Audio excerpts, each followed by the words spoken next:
Hemoptysis, commonly known as blood cough, refers to the coughing up of blood from the respiratory tract. It can result from various underlying causes such as lung infections, chronic bronchitis, or even more serious conditions like lung cancer. The amount of blood can range from small streaks to larger volumes, with the severity of hemoptysis dictating the urgency of medical attention required.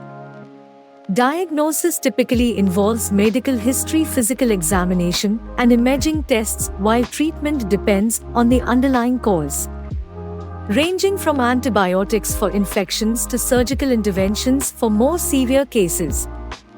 Book your appointment today at Vasant Kunj Medical Center.